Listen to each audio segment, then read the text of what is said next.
வணக்கம் நேயர்களே, நான் உங்கள் ரெஜியா பேசுகிறேன். 1001 அரேபிய இரவுகள் எபிசோட் 9. நேயர்களே, வாருங்கள் சிந்துபாத் மந்திரியோட கதையை இப்போ நான் உங்களுக்கு சொல்கிறேன். மறுநாள் இரவு ஷாஜாத் கதை சொல்ல ஆரம்பித்தார். பேரருள் மிக்க ஷாரியர் மன்னர் முன்னர் காலத்தில் சிந்துபாத் அப்படின்னு ஒரு மன்னன் இருந்தான்.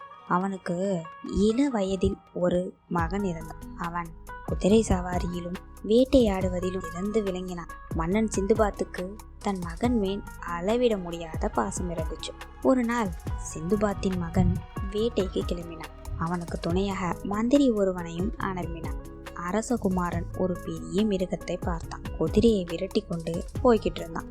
அரசகுமாரனுடன் தொடர்ந்து சென்று கொண்டிருந்த மந்திரியால் அரசகுமாரனின் அசுர வேக பாய்ச்சலுடன் தன்னால் ஈடு கொடுக்க முடியாமல் பின்தங்கிவிட்டான். அந்த காட்டுக்குள்ள நெடுந்தூரம் போனதுக்கு அப்புறமா அந்த மிருகம் மறைஞ்சு போயிடுச்சு.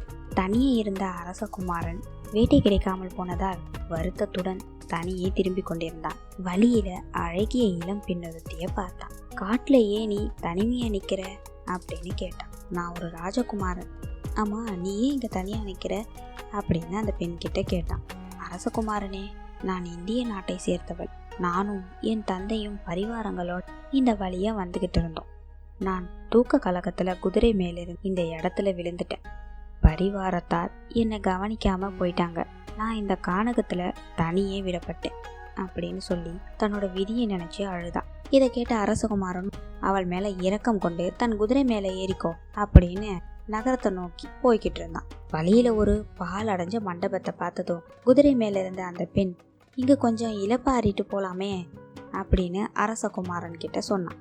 அரசகுமாரனும் அந்த பால் அடைஞ்ச மண்டபத்துக்கு பக்கத்துல போய் அவளை கீழே இறக்கி விட்டு தானும் கீழே இறங்கினான். அந்த பெண் அரசகுமாரன் கிட்ட, இதோ வந்து விடுறேன், நீங்க இங்கேயே இருங்க அப்படின்னு சொல்லிட்டு மண்டபத்துக்குள்ள போனான். அந்த அரசகுமாரன் யோசிச்சான். அவளுக்கு தெரியாத மாதிரி அவளை பின்தொடர்ந்தான். அந்த மண்டபத்துக்குள்ளே தன்னோட வந்த பெண் பூதமாக மாறி இருந்தா. அங்க மேலும் 3 குட்டி பூதங்களும் இருந்துச்சு. அந்த பெண் பூதம் குட்டி பூதங்களை கூப்பிட்டு, இன்னைக்கு உங்களுக்கு நல்ல விருந்து சாப்பாடு நான் கொண்டு வந்திருக்கேன்.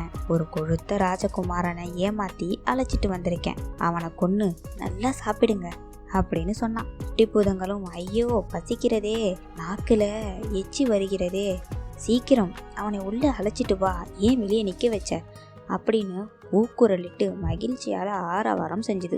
இதை கண்டதும் அரசகுமாரனுக்கு வந்ததே ஒரு பயம். ஒரு பெண் பூதமே நம்மளை ஏமாத்தி நம்மளை கொன்னு தின்னு இந்த இடத்துக்கு கொண்டு வந்திருக்கிறதே, இதெல்லாம் உண்மைதானா அப்படின்னு உணர்ந்துக்கிட்டான். அப்போ அந்த இடத்துல கொஞ்சம் கூட சத்தம் செய்யாம வெளியே போனான். கொஞ்ச நேரத்துல எல்லாம் பெண் பூதம் மனித உருவத்தோட வெளியே வந்துச்சு. அவளை பார்த்ததும் அவன் பயத்தால நடுநடுங்கி போனான். அரசகுமாரன் பயத்தால உடல் நடுங்கிறத கண்ட அவ, ஏன் இப்படி நடுங்குறீங்க அப்படின்னு கேட்டா. என்னுடைய பரம விரோதி ஒருவன் இங்க வந்திருக்கான்.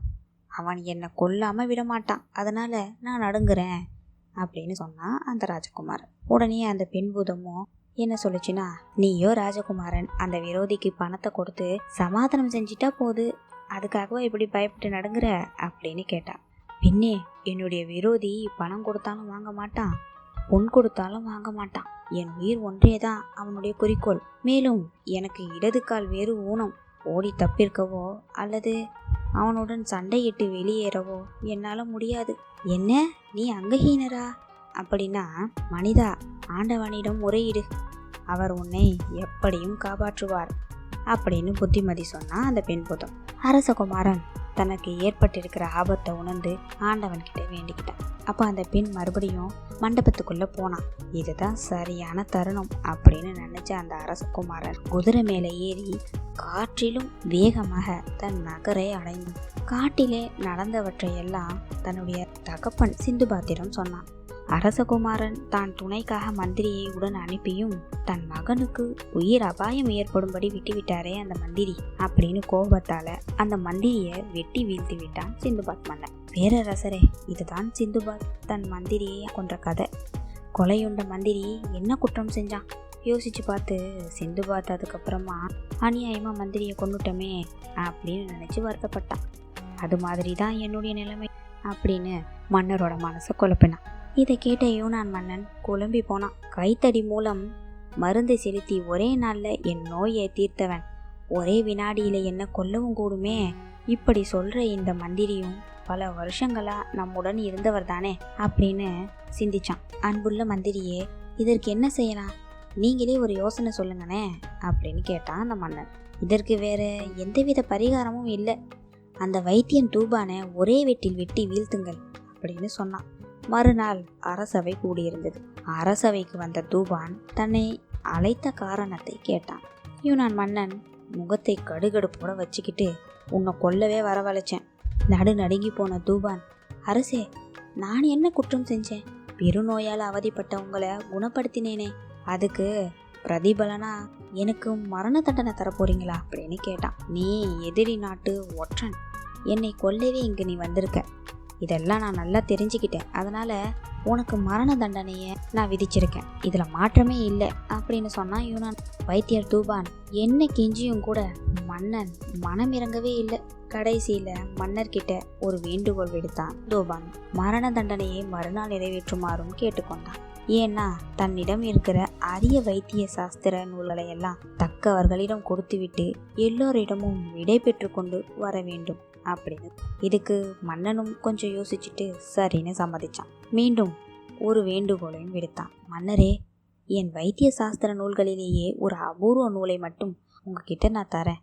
நாளைக்கு என் தலையை வெட்டினதுக்கு அப்புறமா என் ரத்தம் சொட்டும் தலையை நான் தரும் மருந்து பொடிகள் கொட்டிய தட்டில் எடுத்து வைக்க சொல்லுங்க. நீங்க நான் கொடுத்த புத்தகத்துல ஒவ்வொரு ஏடாக தள்ளி மறுபடியும் பக்கத்தில் ஒரு மூலையில உள்ள வாசகத்தை படிங்க. நீங்க படிச்ச உடனேயே என் வெட்டுண்ட தலை பேச ஆரம்பிக்கும் அப்படின்னு சொன்னான். மன்னனும் அப்படியே ஆகட்டும் அப்படின்னு சொன்னான். மறுநாள் வெட்டுண்ட தலை பேச போகும் அதிசயத்தை காண அரசவையே நிரம்பி வழிந்தது. ஒரு பெரிய தட்டும் மருந்து பொடி நிறைந்த ஒரு ஜாடியுடன் அரசவைக்கு வந்து சேர்ந்தான் வைத்தியன் தூபான். மன்னன் முன்னால் வைத்து மருந்து பொடியை அதில் கொட்டினான். பிறகு மன்னரிடம் தான் கொண்டு வந்திருந்த அபூர்வ நூலை கொடுத்தான். தன்னுடைய தலை வெட்டியதற்கு அப்புறமா வெட்டுண்ட தலை தட்டில் வைக்கப்பட்டதும், கொடுத்துள்ள அபூர்வ நூலில் 3ஆம் பக்கத்தில் உள்ள வாசகத்தை படியுங்கள் அப்படின்னு சொல்லி தலையை துண்டிக்கலாம். யூனான் மன்னர் உத்தரவிட்டதும் வைத்தியர் தூபானின் தலை துண்டிக்கப்பட்டுச்சு. தூபான் இறந்து போயிட்டான். வெட்டுண்ட தலையை ரத்தம் சொட்ட சொட்ட மருந்து பொடி தூவிய தட்டில் எடுத்து வைத்தனர் சேவகர்கள்.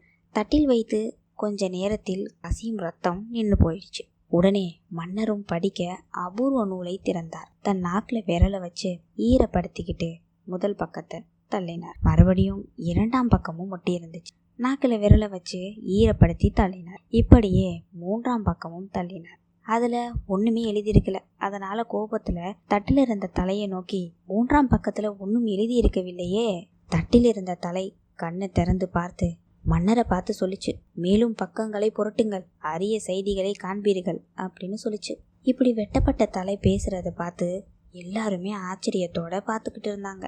மன்னர் அரிய செய்தியை காண வேண்டி பக்கங்களை தள்ளி கொண்டே இருந்தார். நாக்கில் விரலை தடவி ஈரப்படுத்தி மறுபடியும் பக்கங்களை புரட்டி மறுபடியும் நாக்கில் விரலை வைத்து ஈரப்படுத்தி இப்படியே புரட்டி கொண்டே இருந்தார். ஒரு செய்தியும் எழுதியிருக்க காணோம். அப்பதான் தெரிந்தது. மன்னருக்கு சற்று மயக்கமாக வந்தது. தட்டில் இருந்த தலை அந்த அரசவை அதிருமாறு பயங்கரமாக சிரித்தது. அந்த தலை மன்னனை நோக்கி, ஏன் நன்றி கெட்ட மன்னனே, உன்னோட தீராத வியாதிய நான் தீர்த்தும் நீ தீர விசாரிக்காம என்னை கொன்னுட்டியே.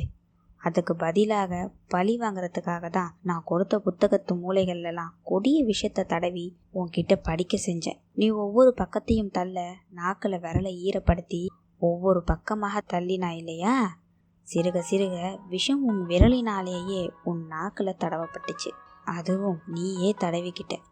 உன்னுடைய உடல்ல வாய் மூலமா விஷம் உள்ளே போய் பரவிடுச்சு. இந்த விஷத்துக்கு மாற்று மருந்தே கிடையாது. இன்னும் கொஞ்ச நேரம் நீயும் மடிந்து தரையில விழ போற அப்படின்னு சொல்லிச்சு அந்த தலை. வெட்டுண்ட தலை சொல்லி முடிச்ச சில வினாடிகள்லயே யூனான் மன்னனும் விஷம் தலைக்கேறி கீழே விழுந்து இறந்தான். ஏன் நன்றி கெட்ட பூதமே, நான் உன்னை ஜாடியிலிருந்து விடுவித்தோம், நீ என்னை கொல்ல வந்தாய். நானும் வைத்தியர் தூபான் யூனான் மன்னனை கொன்றதை போல் தந்திரத்தால் உன்னை மீண்டும் வெண்கல செம்பில் அடைத்து விட்டேன்.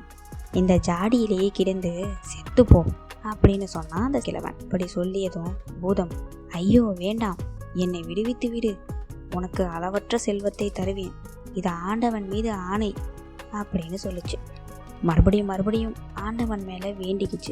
சரி, அதே மாதிரி நடக்கும். அந்த கிழவனும் பூதம் ஆணையிட்டு இருக்கிறத நம்பி வெங்கல செம்பு மூடியை திறந்து விட்டான். புகை வடிவமான பூதம் வெளியே வர அவனுக்கும் ஆகாசத்துக்குமா மறுபடியும் இறுதியில கரும்பூதமா மாறி அப்படியே நின்னுச்சு. இந்த நேரத்துலதான் பொழுது விடிகிற நேரம் நெருங்குது. மீதி கதையை நாளைக்கு இரவு சொல்றேன். பேரரசர் ஷாரியரும் அப்படியே ஆகட்டும் அப்படின்னு சொல்லிட்டாரு. நேயர்களே, அந்த பூதம் அந்த கிழவனை கொன்னுச்சா இல்ல வரம் கொடுத்துச்சான்னு பார்ப்போம்.